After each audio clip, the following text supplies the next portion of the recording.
Assalamualaikum warahmatullahi wabarakatuh. Bismillahirrahmanirrahim. Di dalam Al-Quran ada kata fasad yang artinya kerusakan. Disebutkan dalam Al-Quran sebanyak 11 kali kata fasad dalam Al-Quran. Kemudian subjek dari kata fasad ini atau mufsid, perusak, dengan bentuk tunggal atau mufrad, mufsid, itu hanya satu kali dalam Al-Quran. Kemudian ada bentuk jamak, mufsidun, mereka yang merusak, mufsidun, sebanyak 2 kali dalam Al-Quran. Kemudian mufsidin, dengan arti yang sama, mereka yang merusak, mufsidin, itu sebanyak 18 kali dalam Al-Quran. Di antara kata mufsidin ada ayat Al-Quran, amalal mufsidin, perbuatan orang-orang yang merusak. Ini disebut dalam Al-Quran 1 kali. Amalal mufsidin. Kemudian ada lagi dalam Al-Quran, sabilal mufsidin, jalannya orang-orang yang merusak, dalam Al-Quran 1 kali. Kemudian ada lagi dalam Al-Quran, akibatul mufsidin, akibatnya orang-orang yang merusak. Akibatul mufsidin disebut dalam Al-Quran 3 kali. Di antara kerusakan dan kehancuran digambarkan oleh Abu Abdillah Nu'aim ibn Hamad al-Marwazi dalam kitabnya Al-Fitan. Tahqiq Dr. Samir ibn Amin Az-Zuhairi di jilid 1 halaman 228 mengenai satu hadis yang diriwayatkan oleh Abdullah ibn Mas'ud dari Rasulullah sallallahu alaihi wasallam tentang terjadinya sayhah fi Ramadan, suara mengerikan seperti suara jeritan, pekikan di bulan suci Ramadan, tepatnya pertengahan bulan Ramadan, malam Jumat. Jadi tanggal 15 Ramadan jatuh hari Jumat, malam Jumat terjadi, Nabi kita menyebutnya itu haddah, suara jatuhnya benda yang membangunkan orang tidur dan membuat orang yang berdiri itu duduk karena kaget. Nabi kita menjelaskan, apabila terjadi demikian pada malam 15 bulan Ramadan jatuh hari Jumat, terjadi suara jatuhnya benda yang keras seperti jeritan, seperti pekikan. Redaksi hadisnya sayhah, ada redaksi hadisnya haddah. Maka nanti pada bulan Syawalnya Nabi kita menyebutkan terjadi ma'ma'ah, gempar dan kerusuhan. Pada bulan Dzulqa'dah terjadi tamizul qabail, yaitu perpecahan suku-suku bangsa. Pada bulan Dzulhijjah terjadi tusfaqud dima, pertumpahan darah. Pada bulan Muharram terjadi yuqtalun nasu fiha harjan, yaitu pembunuhan, pembantaian manusia dengan kekacauan. Harjan. Di riwayat lain, diriwayatkan oleh Imam Al-Hafidh Abul Qasim Sulaiman bin Ahmad At-Tabarani dalam kitabnya Al-Mu'jamul Kabir karya At-Tabarani jilid 18 halaman 332, hadis nomor 853. Ada perbedaan sedikit redaksinya. Kalau tadi di kitab Al-Fitan karya Nu'aim bin Hammad itu redaksinya soykhah dan haddah. Kalau ini redaksinya suara di bulan Ramadan. Fi Ramadana sautun. Terjadi suara. Begitu. Kemudian ada perbedaan sedikit redaksinya. Yaitu kalau tadi di bulan Dzulhijjah terjadi pertumpahan darah, watusfaqud dima, di kitab Al-Fitan karya Humaid karya Nu'aim bin Hammad. Tapi di kitab Tabarani redaksinya adalah wa yugharu 'alal hujjat fi Dzulhijjah. Wa yugharu 'alal hujjaj fi Dzulhijjah.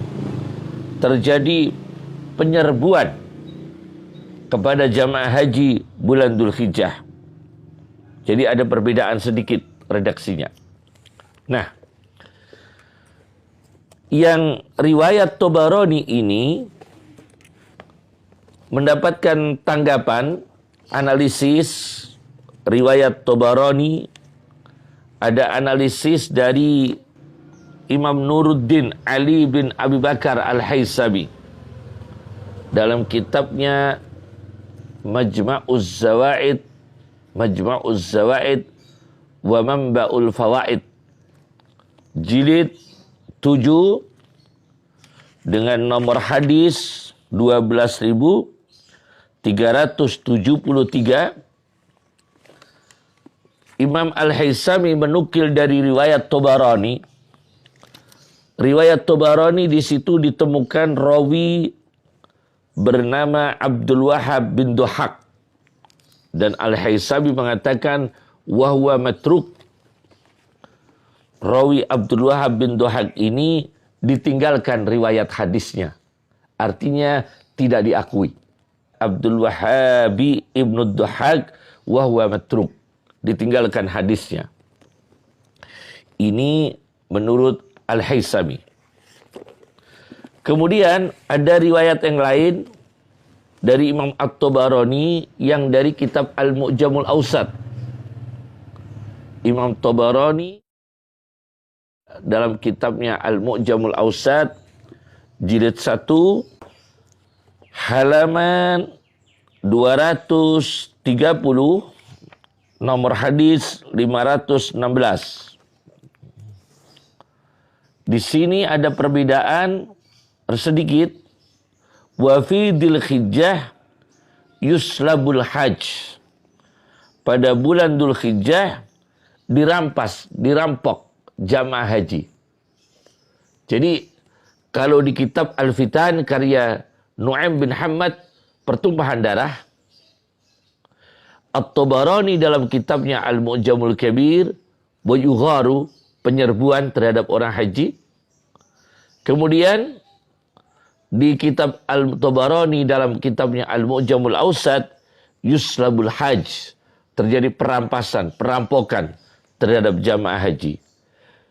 Dan ini riwayat yang dalam kitab Al-Mu'jamul Awsat juga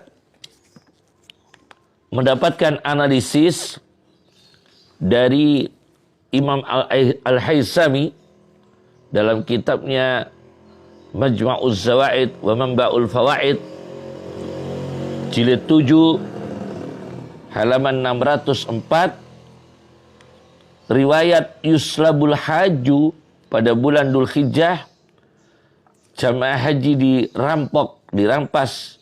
Ada rawi yang bernama Bakhtari ibn Abdul Hamid. Beliau Al-Haythami mengatakan, lam a'rifu, aku tidak mengenal rawi yang nama Al-Bakhtari ibn Abdul Hamid. Nah, tetapi meskipun Al-Haythami memberikan kritik, tapi yang jelas At-Tabarani menetapkan sebagai hadis. Nu'aim ibn Hammad juga menetapkan sebagai hadis. Ada satu kitab karya kontemporer, karya Abu Bakar Al-Adni Ibn Ali Al-Mashhur, di dalam riset ilmiahnya tentang fikih tahawulat, berjudul Al-Usus wal Muntalaqat.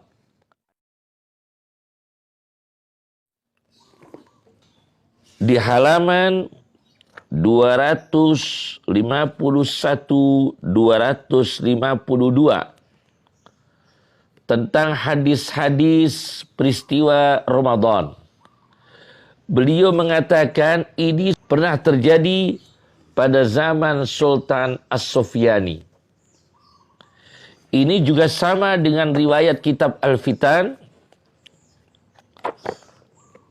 karya Nu'aim ibn Hammad Al-Marwazi, di jilid 1 halaman 227, bahwa peristiwa itu dalam wilayah ketika kekuasaan As-Sufyani. Nah, bagaimana kita menganalisa ada satu hadis, terjadi tragedi, terjadi huru-hara, terjadi kerusuhan, terjadi ma'ma'ah, gempar dan sebagainya terkait dengan bulan Ramadan, tanggal 15, pertengahan bulan Ramadan itu jatuh pada hari Jumat. Kalau ini sudah pernah terjadi sekali saja pada zaman Sultan Sufyani, berarti kebenaran hadis ini pernah terbukti. Dan terbukti sekali dalam sejarah, tidak harus terbukti berulang-ulang dalam sejarah manusia. Jadi kalau nanti ini pada bulan Ramadan tahun ini, tanggal 15 bulan Ramadan jatuh hari Jumat, ternyata rangkaian tragedi yang disebutkan oleh Nabi dalam hadis tadi, misalnya terjadi, berarti sama dengan apa yang diinformasikan oleh hadis Nabi. Misalnya tidak terjadi, tapi sudah pernah terjadi pada zaman As-Sufyani. Perlu saya sampaikan peristiwa kiamat yang terkait dengan alam semesta. Misalnya Rasulullah SAW menyampaikan satu hadis tentang tanda kiamat. Kemudian tragedi-tragedi yang ada dalam hadis itu sudah disebutkan dan sudah terjadi. Tidak harus kemudian langsung kiamat. Tapi ada peristiwa yang lain, tapi ada waktu itu stabil. Jadi tragedi disebutkan Nabi tentang tanda kiamat terjadi misalnya. Tapi tidak harus kemudian tragedi itu terus menerus tragedi terus. Tapi ada waktu lagi Allah menetapkan masa stabil. Itu juga terjadi. Sebelum kiamat ada masa stabil. Karena saya baca dalam kitab Akhiruz Zaman, karya seorang insinyur Ad-Doktor Al-Muhandis, Dr. Insinyur Khalid Faik Al-Ubaidi, menukil dari riwayat hadis Imam Bukhari nomor hadis 6588. Besok pada waktu terjadi kiamat, wala taqumanna sa'atu, dan sungguh-sungguh akan terjadi kiamat. Pada waktu terjadi kiamat, waqad nasyara rajulani saubahuma bainahuma, ada dua laki-laki yang menggelar kain. Yang satu penjual kain, yang satu calon pembeli kain. Fala yatabaya'anihi, tidak sampai terjadi jual beli, kiamat terjadi. Ketika terjadi kiamat itu masih ada pasar, masih ada perdagangan. Karena Nabi kita menyebutkan fala yatabaya'anihi, belum sampai terjadi jual beli, kiamat terjadi. Wala yatwiyanihi, belum sampai dua orang laki-laki itu melipat kain yang akan dijual dan akan dibeli. Belum sampai dilempit, belum sampai dilipat, kiamat terjadi. Yang kedua, Nabi kita juga menyampaikan wala taqubanna as-sa'atu wa qadin sarafa ar-rajul bilabani likhatihi, dan sungguh-sungguh akan terjadi kiamat, seseorang pulang selesai membawa susu dari onta perah. Nah, ada suasana stabil, yaitu orang sempat memerah susu dari onta perah dan dibawa pergi, kiamat terjadi. Fala yat'amuhu, tidak sempat makan. Dua. Yang ketiga, wala taqumanna as-sa'atu, dan sungguh akan terjadi kiamat, wa huwa yulitu khaudahu, dan sungguh-sungguh akan terjadi kiamat di saat orang melepa, sedang memplaster kolam, sedang melepa kolam, kiamat terjadi. Fala yasqi fihi, tidak sampai mengalirkan air, mengangsu air yang ada dalam kolamnya. Yang keempat, wala taqumanna as-sa'atu wa qad rafa'a uklatahu ila fihi fala yata'amuha, dan sungguh-sungguh akan terjadi kiamat, orang sudah membawa sesuap nasi, sesuap makanan yang mau dimakan, belum masuk mulutnya, kiamat terjadi. Maka tanda-tanda kiamat ini bisa saja apa yang disampaikan oleh Nu'aim ibn Hammad di dalam kitabnya Al-Fitan, juga Imam At-Tabarani, terjadinya tragedi bulan Ramadan tadi ketika hari Jumat bertepatan dengan 15 Ramadan, maka terjadi tragedi-tragedi. Bisa saja itu terjadi, tapi terjadi itu cukup pembuktian hadis itu benar kalau terjadi sekali. Setelah itu terjadi stabil, itu juga terjadi seperti hadis riwayat Sahih Bukhari, dikutip oleh Dr. Khalid Faik Al-Ubaidi dalam kitabnya Akhiruz Zaman. Nah, tiupan trompet sendiri, tiupan trompet yang dalam bahasa Arabnya sur itu trompet. Itu ada ahli bahasa, pakar bahasa, Ar-Raghib Al-Asfahani dari Iran, dalam kitabnya Mu'jamu Mufradati Al-Fadil Quran, di halaman 297, kenapa trompet atau sangkala itu diberi nama sur? Sur itu trompet. Dari kata surah, artinya rupa, gambar. Karena apa? Karena trompet itu ditiup oleh Israfil, maka terjadi sababan li'audis suwari wal arwah, sabab kembalinya rupa manusia dan arwah manusia ila adzamiha, pada jasmaninya. Maka disebut trompet. Dan ini kiamat terjadi, sebagian dialami oleh manusia ketika masa stabil, sedang beraktivitas, berdagang seperti disebutkan Nabi, sedang beraktivitas yaitu memerah air susu dari onta perah, sedang beraktivitas melepa kolam, sedang beraktivitas makan. Nah, kiamat terjadi. Sekian dari kami. Assalamualaikum warahmatullahi wabarakatuh. Pirang menit.